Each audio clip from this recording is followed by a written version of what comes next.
The nobility of failure. The nobility of failure. The reputation of the great English scholar of Japan, Yvonne Morris, is well established. His The World of the Shining Prince, Court Life in Ancient Japan, combines an exactitude of sociological information with the most perfect literary tact. His annotated translation of the poetess Sei Shonagon, the contemporary and rival of the author Genji, almost completely recaptures for us the refinements of the Heian period and its rather impressionistic poetic style. The Nobility of Failure is the last great book of this scholar, whose premature death is a loss for all lovers of Japanese history and literature.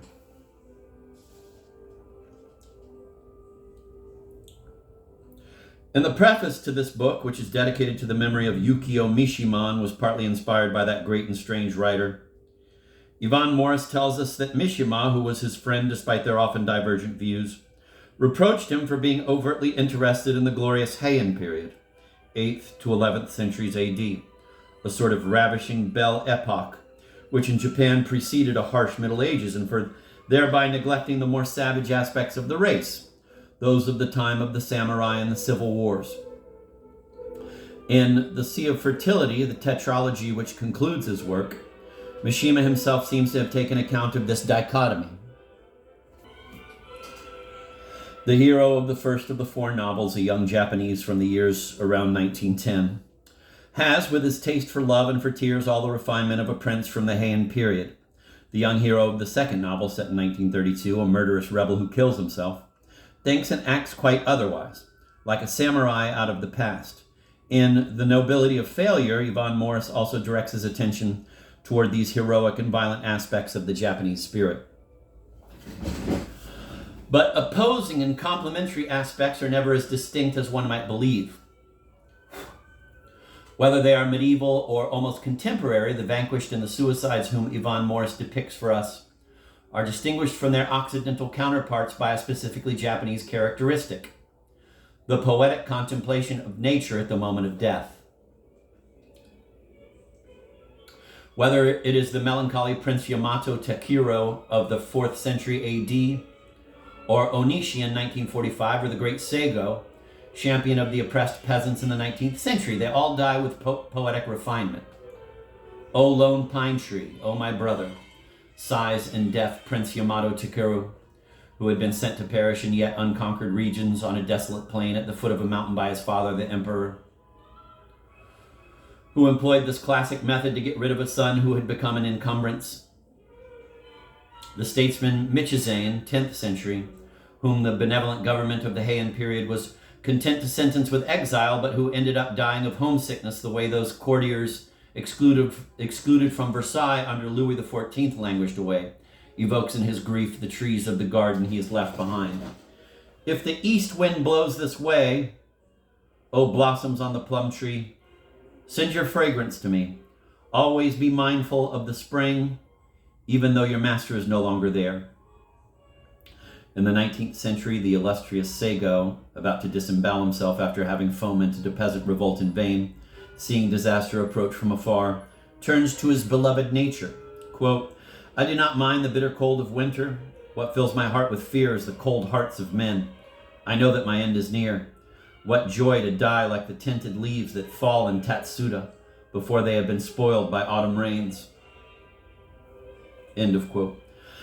In the 20th century, the young kamikazes, the pilots of suicide planes, also bade a poetic farewell to life before taking off with no chance of return. Thus, in 1945, a 22-year-old pilot, quote, if only we might fall like cherry blossoms in the spring, so pure and radiant, end of quote. Several days after Hiroshima, the aged admiral Onishi, who was responsible for the whole kamikaze saga, performed seppuku in his turn, and after an atrocious death agony which lasted several hours, he had refused the traditional coup de grace, left a poem beside his bed. Quote, refreshed and clear the moon now shines after the fearful storm, end of quote.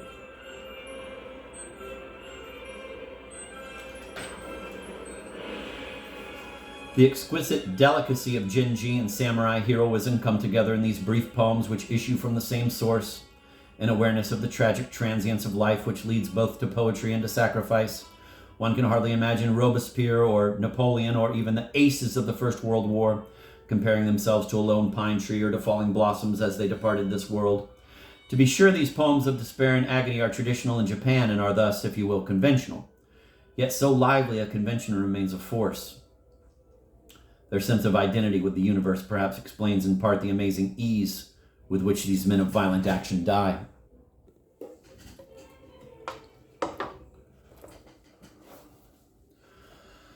Without following Yvonne Morris's stories one by one, let us at least isolate their dominant strains, his early heroes, almost legendary young princes, victims of their father's hatred or their uncle's malevolence, remind us of the melancholy Prince Hamlet.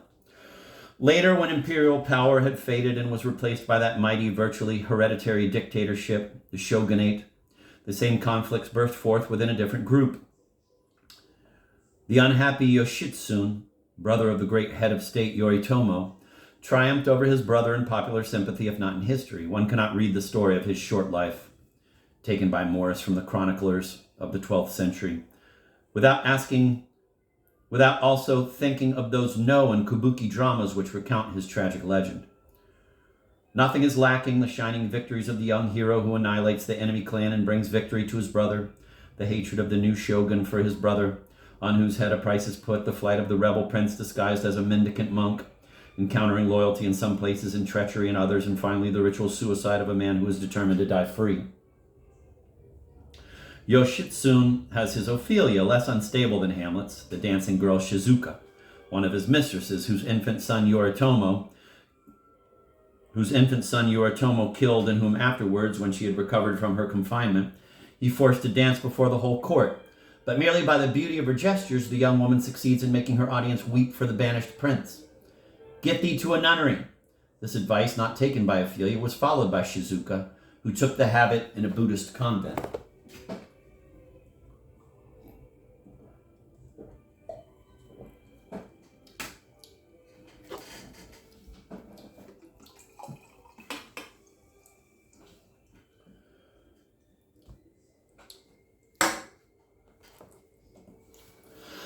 Yoshitsune has his Horatio also, who is at the same time his Frère Jean des Entremours and his Sancho Panza.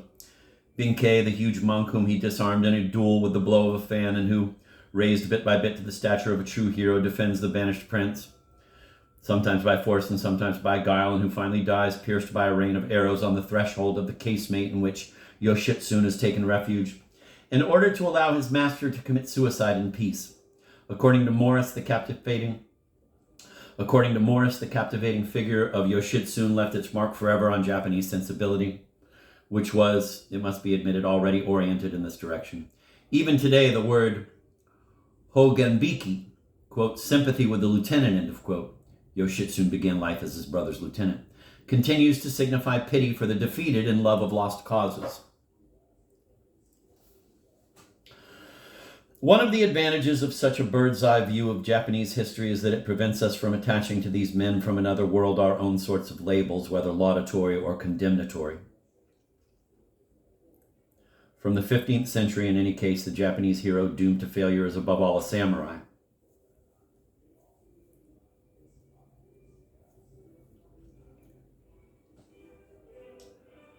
Member of an impoverished aristocratic military class, vassal of the powerful daimyos, who ostentatiously display themselves at the court of Kamakura or of Edo, while the emperor, reduced to a symbol, pursues at Kyoto his existence as high priest and master of ceremonies of a civilization already 1,000 years old. This protectorship of the emperor was nothing new. As early as the Heian period, the members of the clan in power took the sinecures for themselves, married the emperor to a girl from their circle, then agreed to force him to abdicate, leaving an infant in the cradle who, after an extended regency, would in turn abdicate at about age 30. The rebel and the loyalist samurai dreamed of a time when the imperial benevolence would descend from on high directly to the people, as it had, they said, in mythic times, without the intermediary of the shogun and his daimyos. Reactionaries in the eyes of the shogun establishment, the samurai are also radicals who make common cause with the oppressed populace.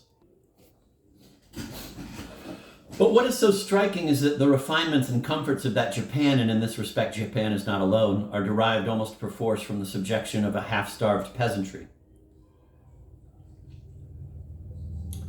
The immense fortunes of the princes and grand functionaries are calculated in thousands of bushels of rice.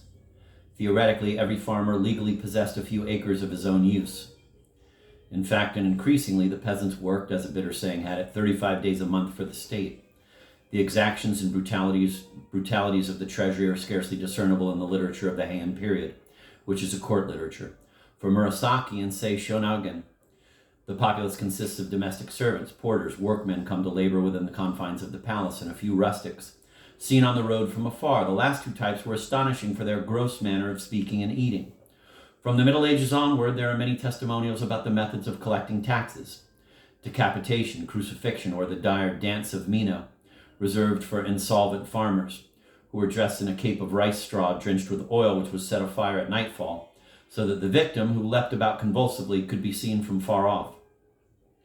An object lesson for recalcitrant farmers in other villages. In the bad years, endemic shortage of food turned into famine.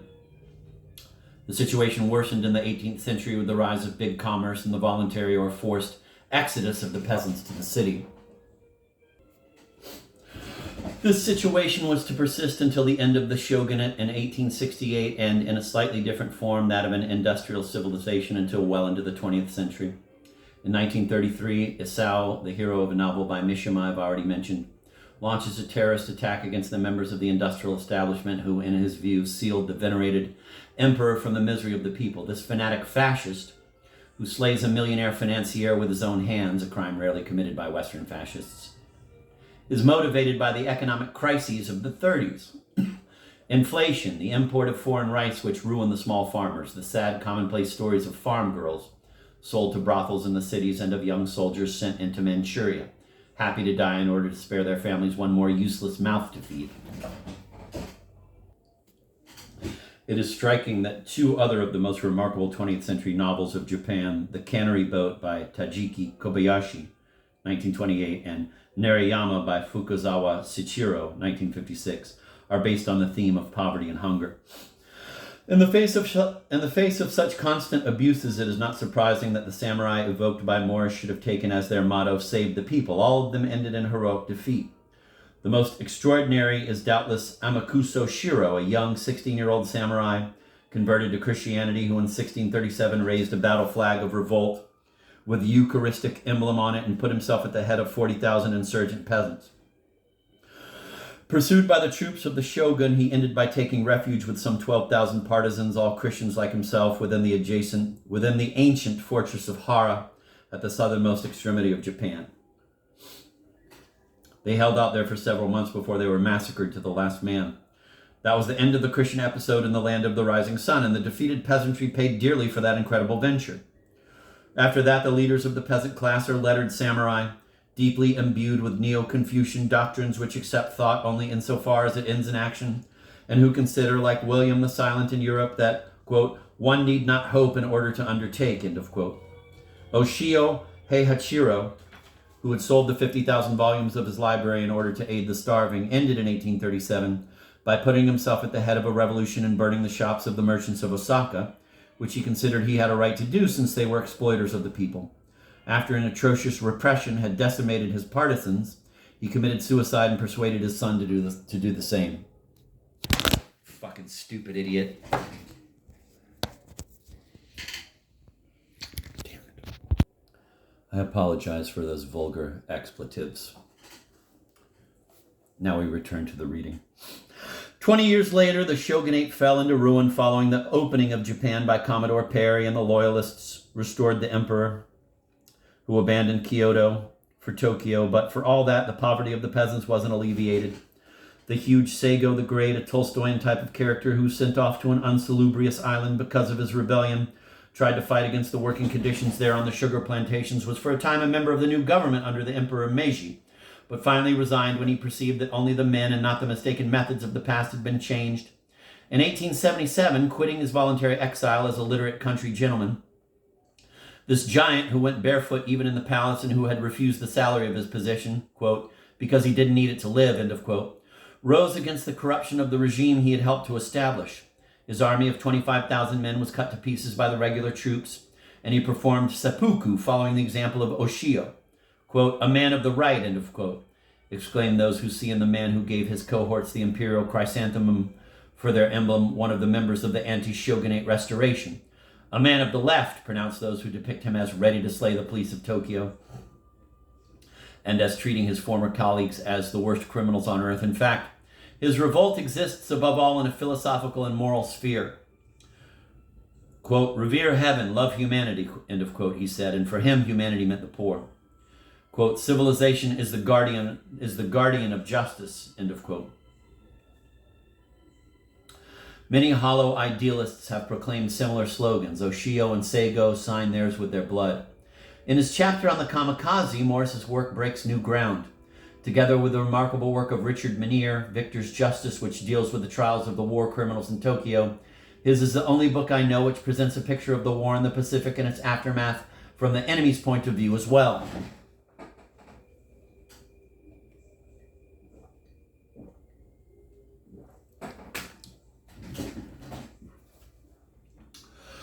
At least until Hiroshima, that war took place in a period when the United States still had a clear conscience.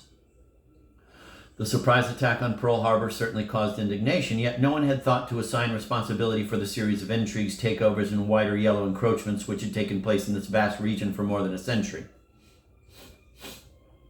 The maltreatment suffered by prisoners in the Japanese camps rightly caused horror, but no one understood that to be a prisoner was traditionally a dishonor in Japan, where every man would have preferred death, which explains, even if it doesn't absolve, their brutal treatment of enemy captives. The bravura of the Marines was celebrated, as it should have been, but it took Morris's book to show many American readers the extremes of heroism to which an army accustomed to winning, and the nationals of a country never until then invaded, were carried in defeat. The mass suicides from the Aleutian Islands to Guadalcanal were nowhere more spectacular than on Saipan, where 3,000 men armed with bayonets and sticks rushed against the enemy artillery, helping their wounded, bandaged comrades fresh from the hospital to take part in this appalling attack. Encircled, the soldiers, rather than surrender, knelt and rose to be decapitated by their officers, who in turn performed seppuku. Entire families jumped off cliffs. So that of the 32,000 people who 3 days before lived on the island, at most 1,000, and only a handful of soldiers among them, survived. It is against that background of inadequate information that the kamikaze period was portrayed for the average American.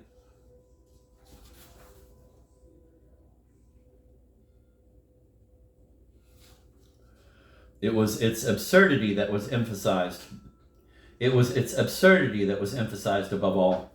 One has to follow in Morris's book the adventures of those thousands of young volunteers, mostly students, only a few dozen of whom, at most, were to know the shame of surviving as the result of chance or some unexpected countercommand.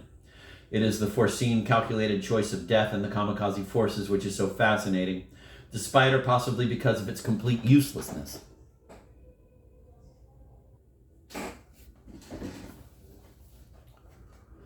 It is the foreseen, calculated choice of death in the kamikaze forces which is so fascinating, despite or possibly because of its complete uselessness.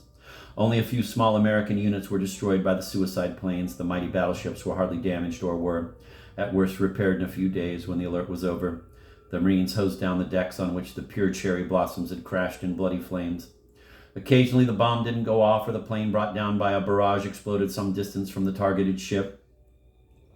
Forward, even in defeat, always forward. The ancient samurai spirit had its last effulgence there, at least in our time, for it would be imprudent to make predictions, if not about tomorrow, at least about the day after tomorrow.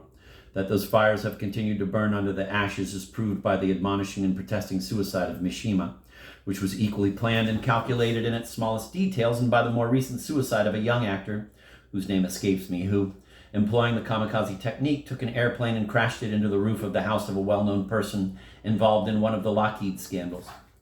Certainly, faced with those thousands of young men who died for a cause already lost, it is impossible not to ask oneself if they would not have served better by continuing to live, and if they might have kept Japan from that easy acceptance of a foreign yoke which so quickly followed its war frenzy, from that industrial imperialism which is as greedy and short-sighted as the imperialism as the war It is impossible not to ask myself if they would not have served better by continuing to live, and if they might have kept Japan from that easy acceptance of a foreign yoke which so quickly followed its war frenzy, from that industrial imperialism which is as greedy and short-sighted as the imperialism of the war strategists, and from the aftermath of pollution which has perhaps fouled forever a country for whom the idea of the purity and holiness of nature had until then been quintessential. One may well ask, the violent heroes are not always the heroes of peace.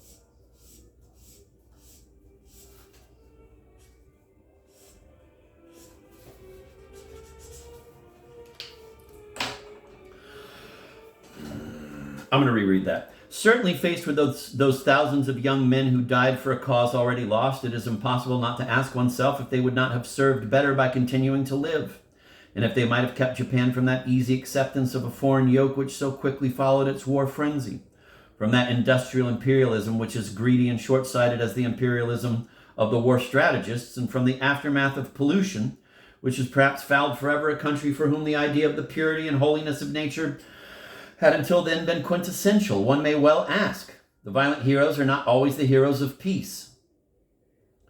There is only one point on which one might dispute Morris. He is fond of claiming that love for those defeated in a lost cause is an eminently Japanese thing, and that our Western world offers no examples of it. The only defeated we honor being, according to him, those whose cause finally triumphs. But on the contrary, love of lost causes and respect for those who die for them seem to me to belong to all countries and all ages.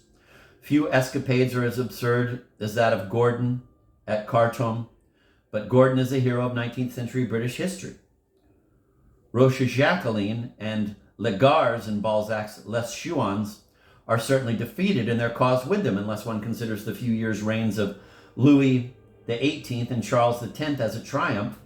They speak no less forcefully to our imagination. The same is true of the Girondins and those sent to the guillotine on 9 Thermidor, whose political views one can hardly say triumphed, but who count among the great human myths of the French Revolution. And it is probably much more Waterloo and St. Helena than Wagram which made Napoleon such a beloved subject for the poets of the 19th century. I once caused a Roman emperor, whose story I evoke, to say that a moment comes when, quote, life for every man is an accepted defeat, end of quote. We all know that, and it is what makes us admire so much those who have consciously chosen defeat and who sometimes have achieved it early. We all know that, and it is what makes us admire so much those who have consciously chosen defeat and who sometimes have achieved it early on. There is a bit of sympathy with the lieutenant in all our hearts. 1980.